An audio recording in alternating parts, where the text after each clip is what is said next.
खुलुमबाय स्टुडिअ आं जनाली बसुमतारी दिनै बे बोसोरनि जोबथा दिन आरो बेनि गेजेराव मोनसे दुखुनांथाव रादाब हाग्रा मैदेरनि गाग्लोबनायाव कुमारिघाटायाव सानै सुबुङा जिउ गोमानांबाय मख'जाथावना दि बे बोसोराव रोजा रोजा सुबुंफोरा हाग्रा मैदेरनि उदखाराव जिउ गोमानांदों बेयो सोरखारनि दाय ना मैदेरनि कुमारिघाटायाव बे समाव मोनसे रादाब लाबोदों कुमारिघाटायाव मैदेरनि गाग्लोबनायाव सानै सुबुंनि जिउ खहा थांनाय हरनि समाव हाग्रानि मैदेरनि गाग्लोबनायाव सानैया जिउ गोमानांबाय मख'जाथावना दि बे बोसोराव हाग्रा मैदेरनि गाग्लोबनायाव रोजा रोजा सुबुंफोरा जिउ गोमानांदों आरो बे समाव मोनसे रादाब जेराव थांनाय हरनि समाव हाग्रानि मैदेरनि गाग्लोबनायजों कुमारिघाटायाव सानै सुबुंनि जिउ खहा थैनाय सुबुङा कुमारिघाटा हाग्रा बिफाननि मावथि सन्जु इस्लारि आरो तपन टिमसेननि मुंजों सिनायनो मोन्दों तामुलपुर जिल्लानि कुमारिघाटा हाग्रा बिफाननि बेन्दोङाव थानाय खैरानियाव हरनि समाव हाग्रानि मैदेरखौ होनो नाजानायावनो जिउ खहा जायो हाग्रा बिफाननि मावथि सन्जु इस्लारिया बेजों लोगोसेनो नगाव जिल्लानि खैरानि गामियाव आलासि जाफैनाय तपन टिमसेननि मुंनि सासे सुबुङा जिउ गोमानांबाय हाग्रा मैदेरनि उदखाराव आरो बे समाव कुमारिघाटानिफ्राय मोनसे ब्रेकिं निउज कुमारिघाटायाव मैदेरनि गाग्लोबनायाव सानै सुबुङा जिउ गोमानांदों सानैया थैदों थांनाय हरनि समाव हाग्रानि मैदेरनि गाग्लोबनायाव सानैया जिउ गोमानांबाय आरो बेहाय सन्जु इस्लारि आरो तपन टिमसेना जिउ गोमानांबाय सन्जु इस्लारिया हाग्रा बिफाननि मावथिमोन आरो फारसेथिं नगाव जिल्लानि तपन टिमसेना आलासिसो जाफैदोंमोन कुमारिघाटायाव थांनाय हरनि समाव हाग्रानि मैदेरनि गाग्लोबनायजों कुमारिघाटायाव सानै सुबुंनि जिउ खहा थैनाय सुबुङा कुमारिघाटा हाग्रा बिफाननि मावथि सन्जु इस्लारि आरो तपन टिमसेननि मुंजों सिनायनो मोन्दों तामुलपुर जिल्लानि कुमारिघाटा हाग्रा बिफाननि बेन्दोङाव थानाय खैरानियाव हरनि समाव हाग्रानि मैदेरखौ होनो नाजानायावनो जिउ खहा जायो हाग्रा बिफाननि मावथि सन्जु इस्लारि बेजों लोगोसेनो नगाव जिल्लानि खैरानि गामियाव आलासि जाफैनाय तपन टिमसेननि मुंनि सासे सुबुङा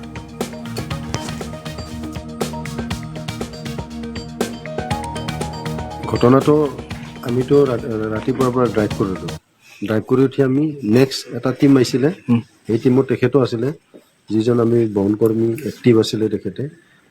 তেখেতে তাৰমানে ড্ৰাইভ কৰি থকা সময়ত গাঁৱৰ মাজত হাতীটো সোমাই গ'ল দুটা হাতীটো ফালৰি কাটি তো সেই দুটা হাতীটোক খেদিব যোৱাত এই দুটা হাতীটো চচা লয় বনকৰ্মীলৈকে তেখেতৰ নাম বনকৰ্মীগৰাকীৰ নাম সঞ্জু ইছুৱাৰী চিভিলিয়ান তপন টিমছেনা তেখেতৰ নিহত হৈছে তেখেতো একেলগে গাঁৱৰ লগতে খেদিছিলে হাতীটো তো তেখেতৰ নাম তপন টিমছেনা সময়তে আমি এজন বনকৰ্মী আমি হেৰাব লগা হৈছে আৰু লোকেলিটিৰ পাব্লিক হাতী জাকৰ পৰা দুটা হাতী অতৰ্কিতে ওলাই ফালে তাৰমানে গাঁও ফিল্ড দৌৰ মাৰিছিল লগে লগে আমি বনকৰ্মী হওক আমি NGO বা লোকেল পাব্লিকে হাতীটো আমি খেদি পঠোৱাৰ কাৰণে আমি বহুত চেষ্টা কৰাৰ মাজতো মানে হঠাৎ কৰি হাতীটো তাৰমানে উগ্ৰমূৰ্তি ধাৰণ কৰি আমাৰ বনকৰ্মী এজন আৰু এজন লোকেল পাব্লিকক তাৰমানে গছকি নিহত কৰিছে আমি কি কওঁ যিজন মানে ব্যক্তি জনসাধাৰণক ইমান নিৰাপত্তা দি থকা ব্যক্তি এজন আজি আমি আমাৰ হাতৰ পৰা আমাৰ ক'ব গ'লে আমি ষ্টাফৰ পৰা আমি হেৰুৱাব লগা হৈছে তেখেত ইমান এজন সাহসী আছিল আমাৰ এজন মানে ভাল এজন আমাৰ মানে বনকৰ্মী হিচাপে আছিল কিন্তু আজি যিটো পৰিৱেশ হৈছে সেই পৰিৱেশৰ মাজত তেখেতে নিজেও তাৰমানে হাৰ মানিব লগা হৈছে যাৰ কাৰণে তেওঁ অতৰ্কিতে হাতী গছকি মাৰি পেলাইছে আৰু এজন লোকেল পাব্লিককো মাৰি পেলাইছে আমি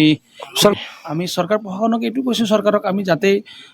পৰ্যাপ্ত পৰিমাণে তাৰমানে বনকৰ্মী নিয়োগ কৰক সা সুবিধা দিয়ক আৰু যিটো নিহত পৰিয়ালক যাতে তাৰমানে সেই বনকৰ্মী যিটো নিহত হৈছে আমাৰ ষ্টাফৰ ভিতৰত বা আমাৰ যি ভাই বন্ধু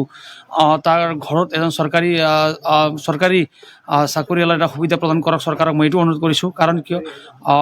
তেওঁ যিহেতু কৰ্তব্য অৱস্থাতে তাৰমানে হাতী গছকিত মৃত্যুবৰণ কৰিব লগা হৈছে গতিকে চৰকাৰক মই বিশেষভাৱে মই অনুৰোধ জনাইছোঁ যাতে তেওঁৰ পৰিয়ালৰ এজনক হ'লেও আমাৰ চৰকাৰী চাকৰি প্ৰদান কৰি যাতে তেওঁৰ আহি থকা দিনবোৰত যাতে পৰিয়ালৰ কিবা এটা কৰ্মস্থান কৰি দিয়াৰ কাৰণে মই অনুৰোধ জনাইছোঁ আৰু লগতে যিহেতু এজন পাব্লিকো নিহত হৈছে সেই পাব্লিকৰো পৰ্যাপ্ত পৰিমাণৰ যাতে ক্ষতিপূৰণ যাতে চৰকাৰী ক্ষতিপূৰণ যাতে পাওক সেইটো মই কামনা কৰিছোঁ ঘটনাটো আমিতো ৰাতিপুৱাৰ পৰা ড্ৰাইভ কৰিলোঁ ড্ৰাইভ কৰি উঠি আমি নেক্সট এটা টিম আহিছিলে সেই টিমত তেখেতো আছিলে যিজন আমি বনকৰ্মী এক্টিভ আছিলে তেখেতে তাৰমানে ড্ৰাইভ কৰি থকা সময়ত গাঁৱৰ মাজত হাতীটো সোমাই গ'ল, দুটা হাতীটো ফালৰি কাটি। তো সেই দুটা হাতীটোক খেদিব যোৱাত সেই দুটা হাতীটো চচা লয় বনকৰ্মীলৈকে। তেখেতৰ নাম বনকৰ্মী গৰাকীৰ নাম সঞ্জু ঈশ্বৰী, চিভিলিয়ান তপন টিমচিনা। তেখেতৰ নিহত হৈছে। তেখেতৰ নিহত হৈছে। তেখেতো একেলগে গাঁৱৰ লগতে খেদিছিলে হাতীটো। তো তেখেতৰ নাম তপন টিমচিনা। সময়তে আমি এজন বনকৰ্মী আমি হেৰাব লগা হৈছে আৰু লোকেল পাব্লিক হাতী জাকৰ পৰা দুটা হাতী অতৰ্কিতে ওলাই ফালে তাৰমানে গাঁও ফিল্ড দৌৰ মাৰিছিল। লগে লগে আমি বনকৰ্মী হওক, আমি NGO বা লোকেল পাব্লিকে হাতীটো আমি খেদি পঠোৱাৰ কাৰণে আমি বহুত চেষ্টা কৰাৰ মাজতো মানে হঠাৎ কৰি হাতীটো তাৰমানে উগ্ৰ মূৰ্তি ধাৰণ কৰি আমাৰ বনকৰ্মী এজন আৰু এজন লোকেল পাব্লিকক তাৰমানে গছকি নিহত কৰিছে। আমি কি ক'ম, যিজন মানে ব্যক্তি জনসাধাৰণক ইমান নিৰাপত্তা দি থকা ব্যক্তি এজন আজি আমি আমাৰ হাতৰ পৰা আমাৰ ক'ব গ'লে আমি ষ্টাফৰ পৰা আমি হেৰুৱাব লগা হৈছে। তেখেত ইমান এজন সাহসী আছিল, আমাৰ এজন মানে ভাল এজন আমাৰ মানে বনকৰ্মী হিচাপে আছিল। কিন্তু আজি যিটো পৰিৱেশ হৈছে সেই পৰিৱেশৰ মাজত তেখেতে নিজেও তাৰমানে হাৰ মানিব লগা হৈছে, যাৰ কাৰণে তেওঁ অতৰ্কিতে হাতী গছকি মাৰি পেলাইছে আৰু এজন লোকেল পাব্লিককো মাৰি পেলাইছে। আমি চৰকাৰ প্ৰশাসনক এইটো কৈছোঁ, চৰকাৰক আমি যাতে পৰ্যাপ্ত পৰিমাণে তাৰমানে বনকৰ্মী নিয়োগ কৰক, সা সুবিধা দিয়ক আৰু যিটো নিহত পৰিয়ালক যাতে তাৰমানে সেই বনকৰ্মী যিটো নিহত হৈছে আমাৰ ষ্টাফৰ ভিতৰত বা আমাৰ যি ভাই বন্ধু তাৰ ঘৰত এজন চৰকাৰী চাকৰিয়ালৰ এটা সুবিধা প্ৰদান কৰক চৰকাৰক, মই এইটো অনুৰোধ কৰিছোঁ। কাৰণ কিয় তেওঁ যিহেতু কৰ্তব্য অৱস্থাতে তাৰমানে হাতী গছকি মৃত্যুবৰণ কৰিব লগা হৈছে। গতিকে চৰকাৰক মই বিশেষভাৱে মই অনুৰোধ জনাইছোঁ যাতে তেওঁৰ পৰিয়ালৰ এজনক হ'লেও আমাৰ চৰকাৰী চাকৰি প্ৰদান কৰি যাতে তেওঁৰ আহি থকা দিনবোৰত যাতে পৰিয়ালৰ কিবা এটা কৰ্মস্থান কৰি দিয়াৰ কাৰণে মই অনুৰোধ জনাইছোঁ। আৰু লগতে যিহেতু এজন পাব্লিকো নিহত হৈছে, সেই পাব্লিকৰো পৰ্যাপ্ত পৰিমাণৰ যাতে ক্ষতিপূৰণ যাতে চৰকাৰী ক্ষতিপূৰণ যাতে পাওক সেইটো মই কামনা কৰিছোঁ। ঘটনাটো আমিতো ৰাতিপুৱাৰ পৰা ড্ৰাইভ কৰিলোঁ। ড্ৰাইভ কৰি উঠি আমি